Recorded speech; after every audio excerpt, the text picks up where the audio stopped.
Welcome back to the Customer Success Festival APAC. I hope you enjoyed the event so far.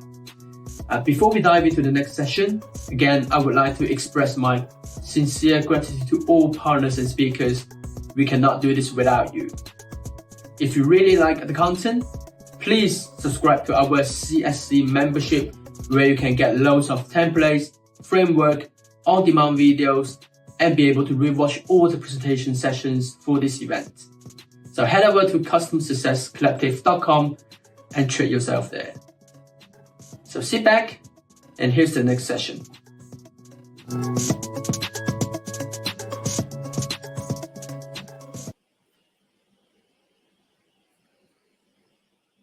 Hello everyone, welcome back to the Customer Success Festival APAC.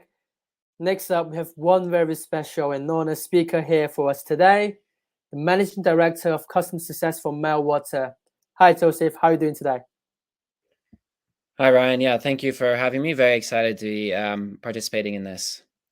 Same here. We are very excited about your upcoming sessions, Better Together, Customer Success through Effective cross-departmental collaboration. The stage is yours. Please take it from here. All right, thank you very much. And as I said, very excited to be participating in this. I think it's a very exciting initiative that Ryan and the guys are putting together.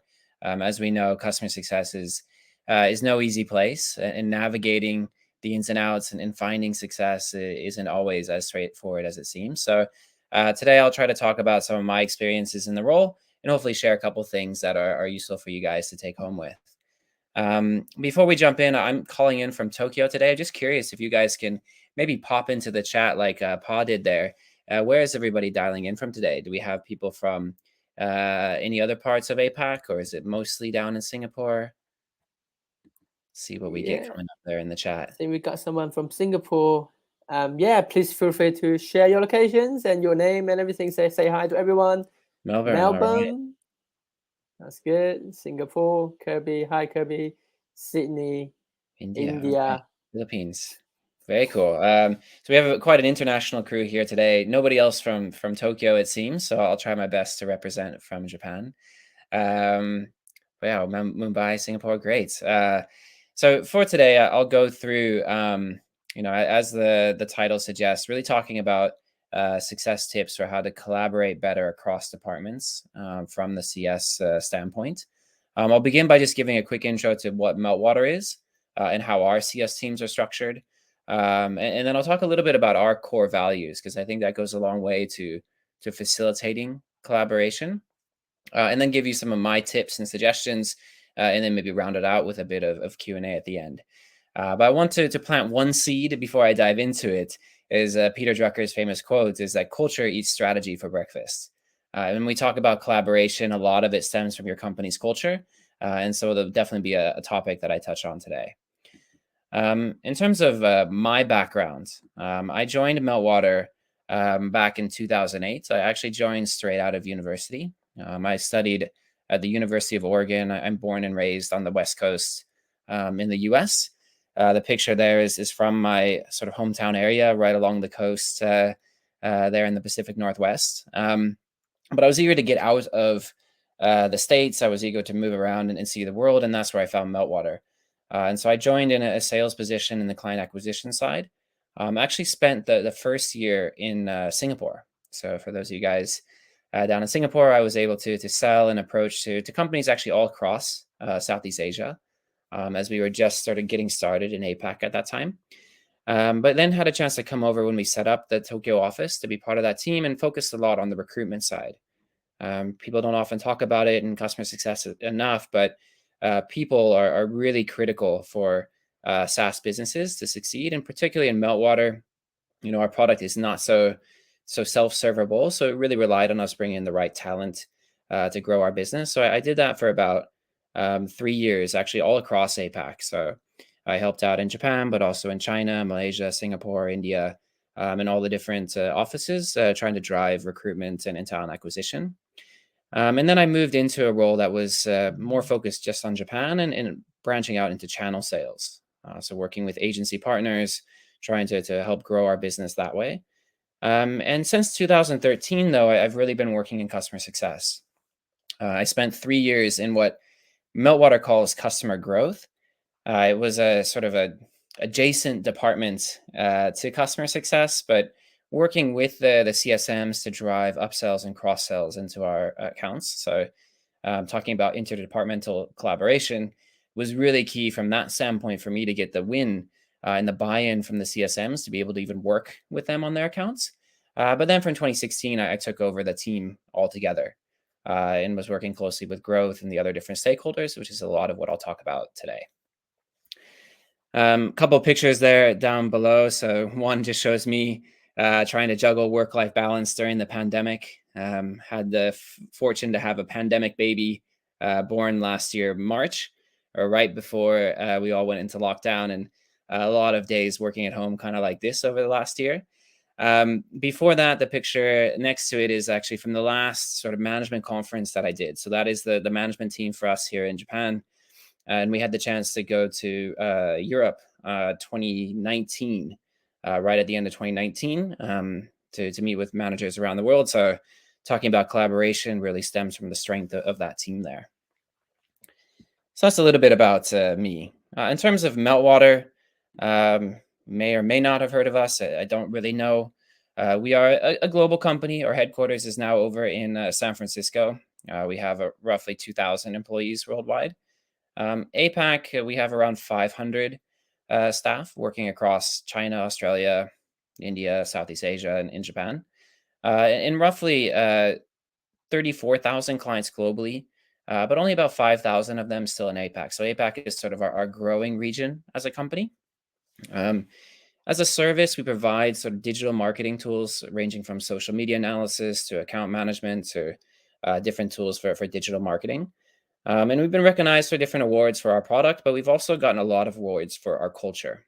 In the culture of not just being a great place to work, an equal opportunity employer, but also a great place for fun work environments, a great place for collaboration, a great place for teamwork.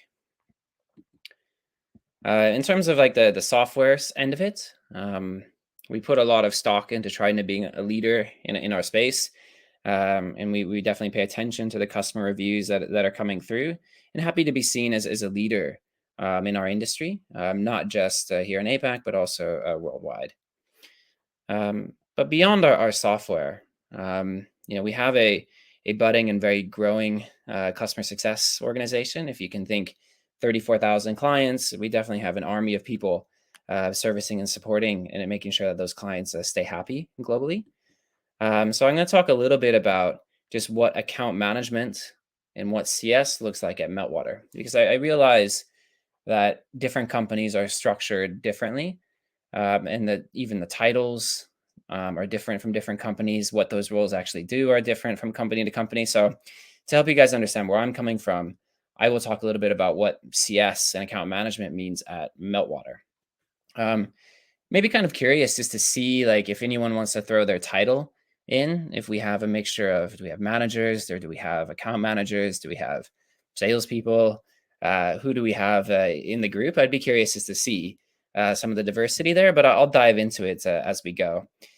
So customer success at Meltwater is complicated, I would say. Meltwater puts a lot of stock into trying to grow our client base, and account managers really own the entire relationship. Our CS team focuses a lot on proactive outreach. So not just sitting back and getting requests from the clients, but actually going out and speaking to them and suggesting ways that they can use our service. We're really trying to drive adoption. Our product can be complicated at times, and if we're not careful, clients can easily just stop using it.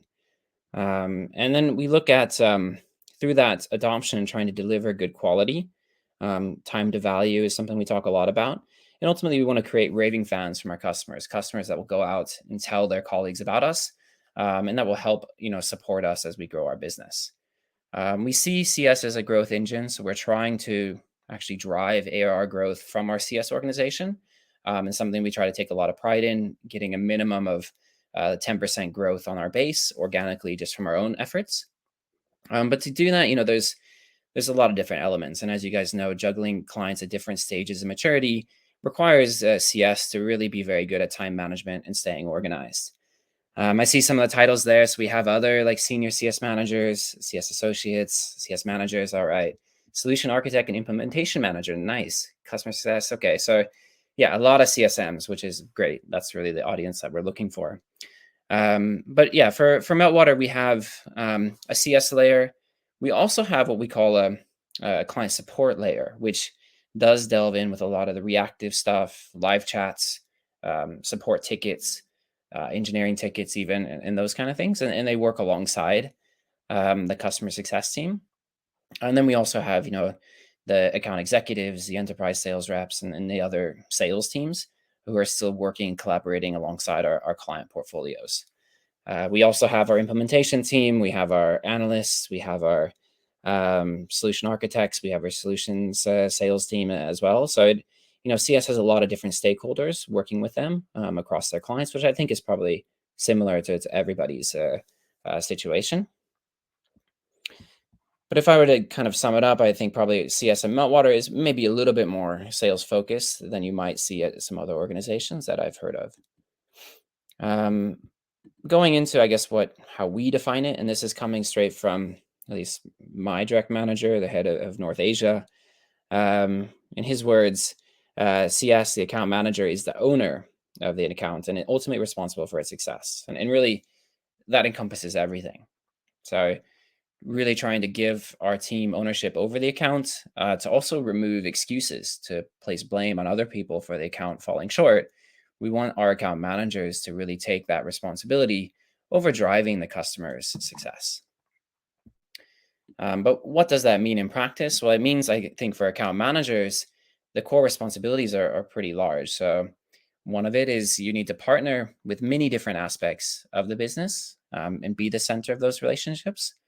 You want to be able to drive people internally to help satisfy your clients. And for our most complex clients, you're essentially like the project coordinator trying to get everybody together and going in the same direction. And the other functions, they support our clients. But the success of those clients, we ultimately place on ourselves in customer success.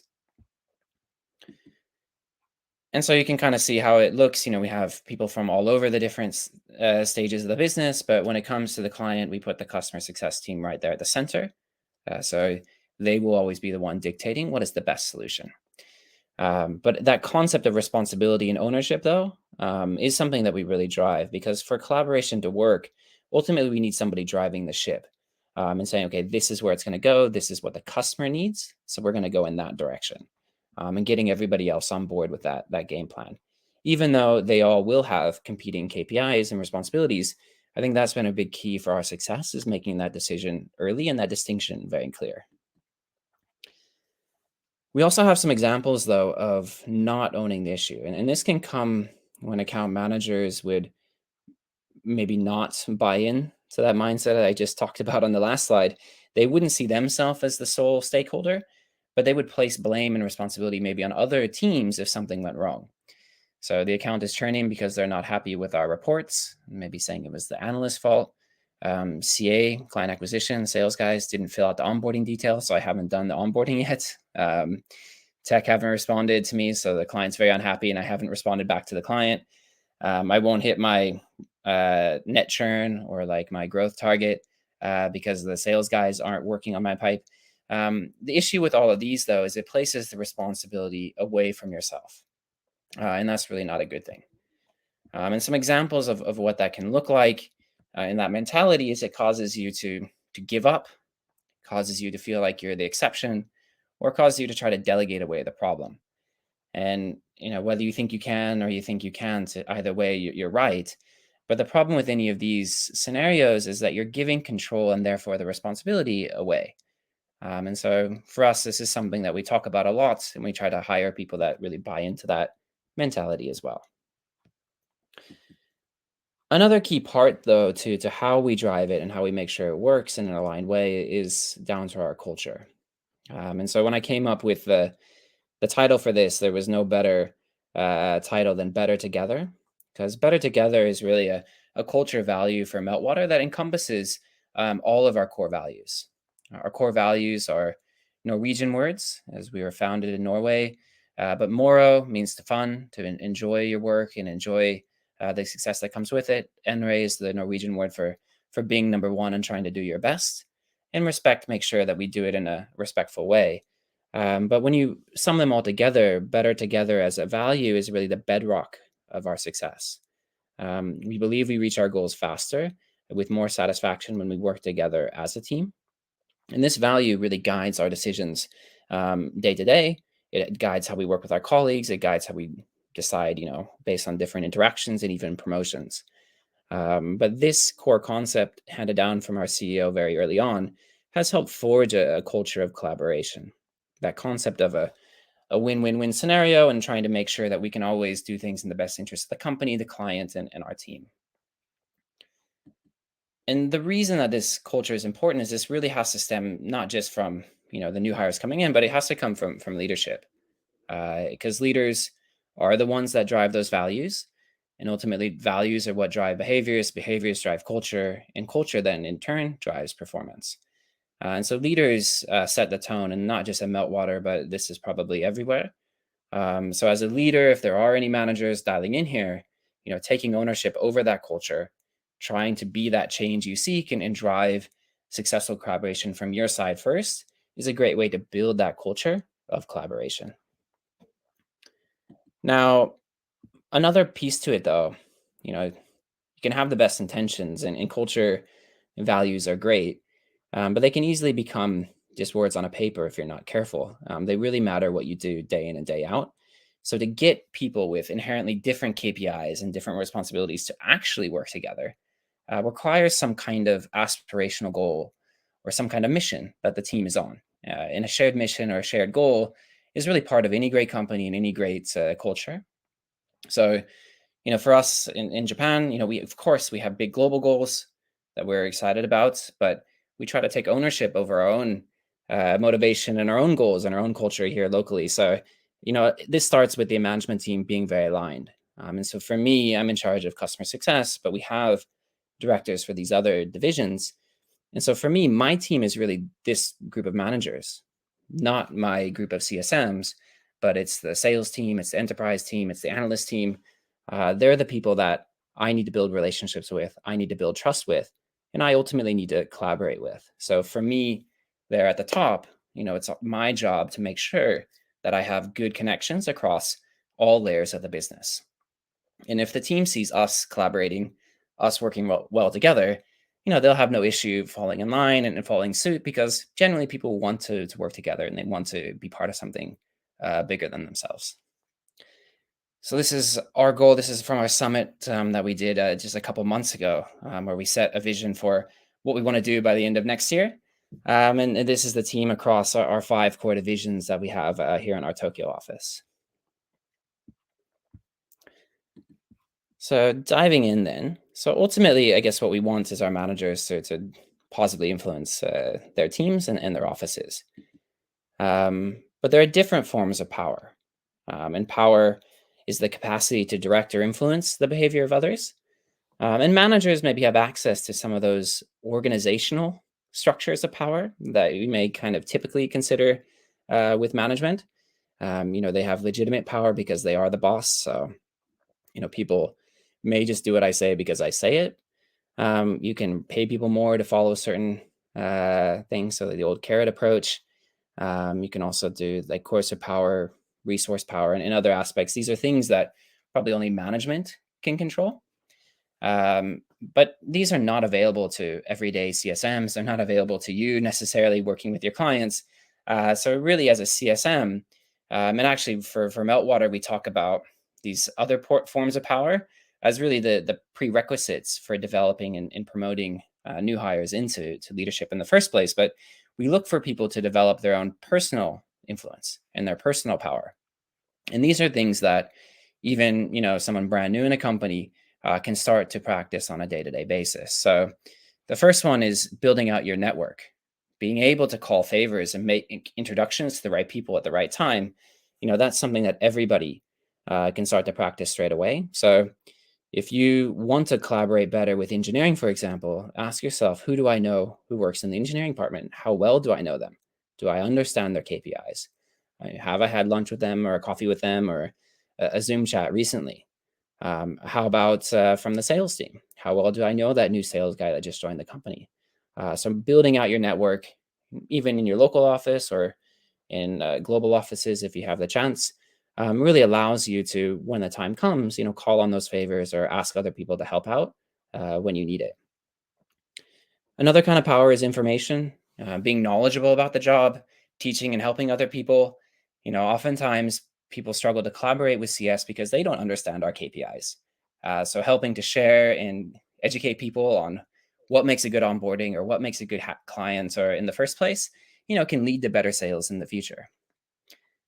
In Meltwater, we talk a lot about being an expert. This kind of just means leading by example, being that change you seek in the office, trying to do the right behaviors first from yourself before you ask or complain about other people not doing them. And then reference at the end, this just means, building out loyalty and having people like you. At the end of the day, if you are easy to work with, people will be easy to work with back, and it kind of reciprocates on both sides. But these are skills that you guys can practice, no matter what level or hierarchy you are inside of a company. And if you can use these forms of power to generate more momentum towards your clients, it usually ends up in a best case scenario. So wrapping it up in terms of my tips, really a great culture is the first piece to fostering good collaboration. If a company has the right culture, and usually companies will have good culture values, trying to make sure that you actually live them and that they are embodied in what you say and what you do, can lead to a more effective team and better working environment.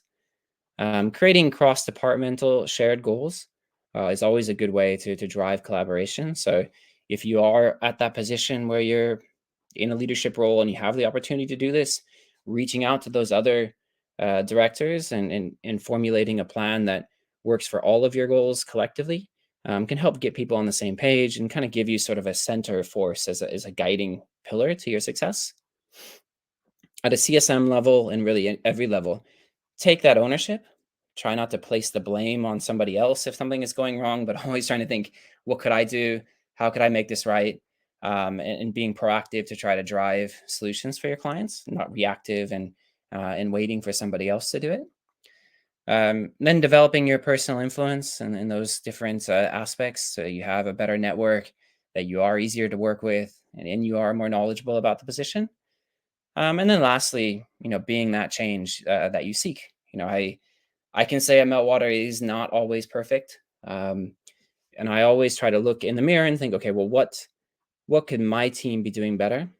How can my team be a better piece of this solution? Not trying to place the blame or the buck on somebody else's team, but really looking in the mirror and realizing, hey, there's always stuff that we could do better as well.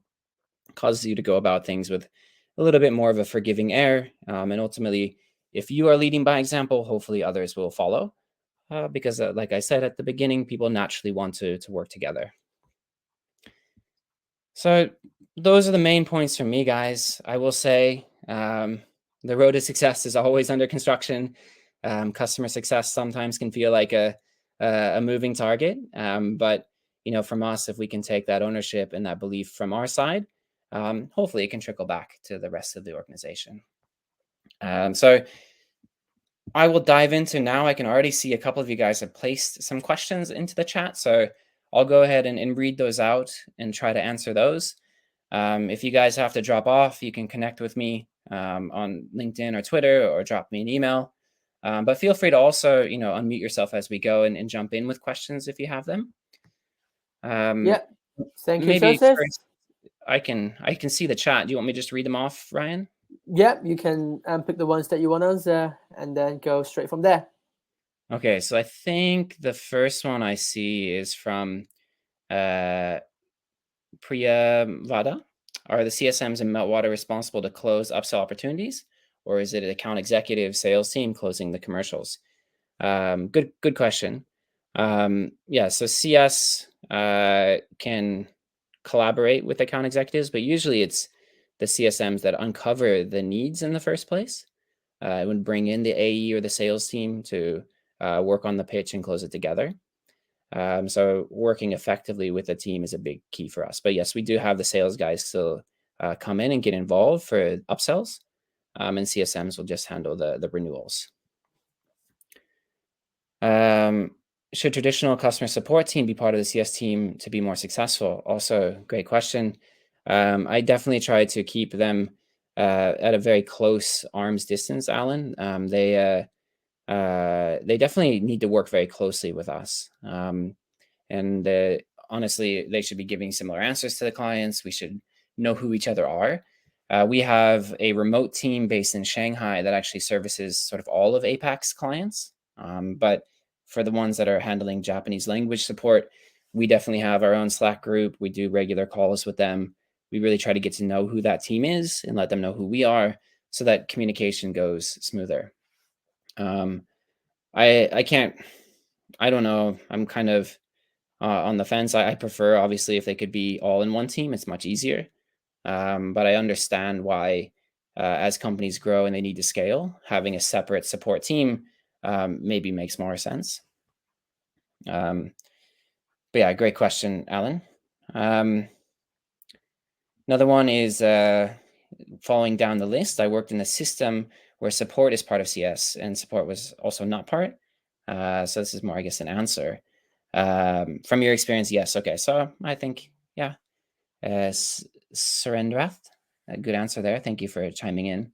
Okay, next question we have from Sharon. How can CS collaborate with product to help influence the roadmap? Some best practices and how do you do it? Good question. It's not bookmarked in one of my tabs here. I wish it was, but we have we put a lot of thought into that internally, and we created a more interactive roadmap with our engineering team. This allows us to, in real time, tag accounts and clients' feedback to specific product features that are in high demand. We can also vote or uprank certain features that are heavily requested. And I guess from a leadership standpoint, I try to maintain a close connection to the different product owners. None of them are based in Japan for us, but I try to definitely know who they are, find out sort of what's on the roadmap. And particularly when it comes to key features, presenting the use case and the value as to why they should be prioritized. And usually I feel at least at Meltwater, the team is quite receptive. And they've even come to do workshops for us about what is on the roadmap, what we can expect. And I find that product actually has a lot of insight into the buyer. And so hearing from them of like, this is why we designed the feature actually makes us better at supporting it. So I think if I were to answer your question, Sharon, just maintaining a relationship and going out with all the branches to get to know the people who are in the product team makes it much easier to influence the roadmap. And then Peishan asks, how are we comped in terms of incentives? We have a few that we offer for the team. One is for driving adoption. So product usage is a big one. But the rest are mostly based around churn tiers. So if you're able to grow your portfolio or get it to at least 100% retention, then you have different commission and things that you can earn off of that. But back in 2016, our company redesigned our CS comp packages so that CS also has an uncapped salary model.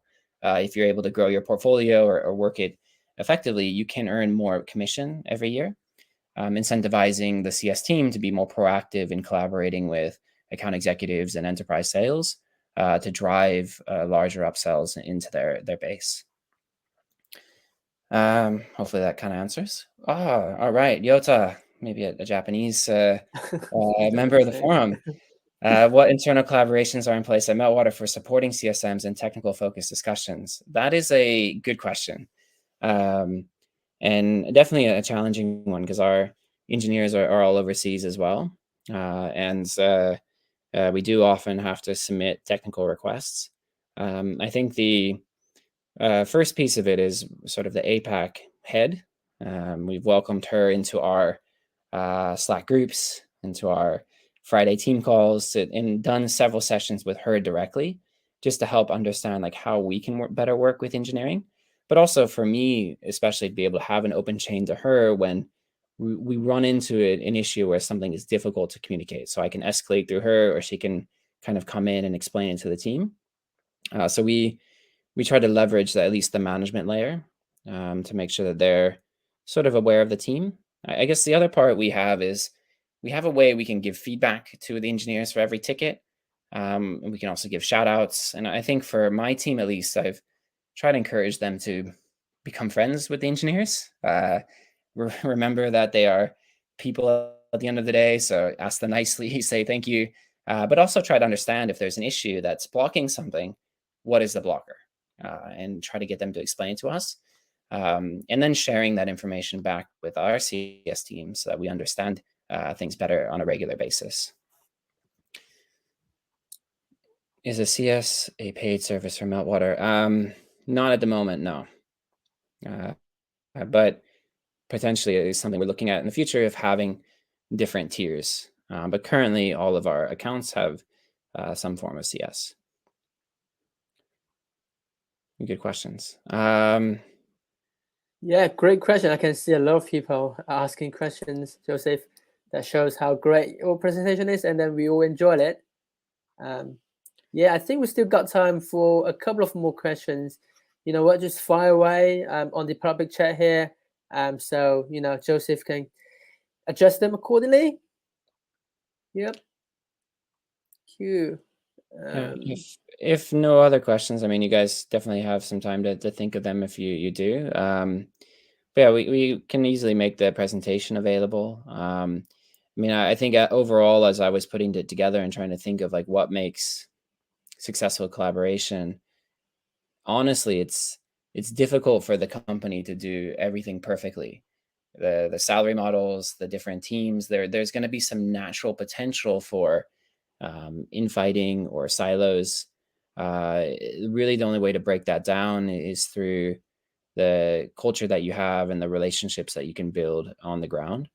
To get to know the other teams and their KPIs first helps. If you just expect them to, out of the gate, care about CS or understand CS, it may be difficult. So sometimes we have to go and understand the sales team's KPIs or the engineering team KPIs or what kind of pressures they're under. And then we can ask for things in a more respectful way. And I think that the simplest, you know, if we are getting help from other departments, making sure to say thank you at the end of it does go a long way to reciprocating their desire to want to help you again in the future. And so every touch point with another department, you know, builds and can lead to better future collaboration or create sort of a mistrust or a desire to not want to help you next time. So, you know, you can go a long way to just creating a better collaborative environment for yourself. And then hopefully that trickles through to your brighter team and to other people that want to follow suit as well. Yeah, I cannot agree with you more on that one, because the empathy thing, it works both externally and internally as a person, isn't it? Yeah. Great. So if there's no more questions here, I will have to call it off here. So again, if you have any other questions after watching this, please feel free to connect with Joseph via LinkedIn, and then I'm pretty sure that Joseph will be happy to answer the questions that you might have and open for like future conversations. And also, please you are more than welcome to join our CS community here, and then where people can all share knowledge and experience and make connections. Again, thank you, Joseph, and thank you everyone for tuning in. I'll look forward to meeting all of you in our next sessions and the rest of the festival. All right. Thank you, guys. Thanks, Joseph. Thanks, everyone, for tuning in. I'll see you again soon. Take care. Bye. Bye-bye.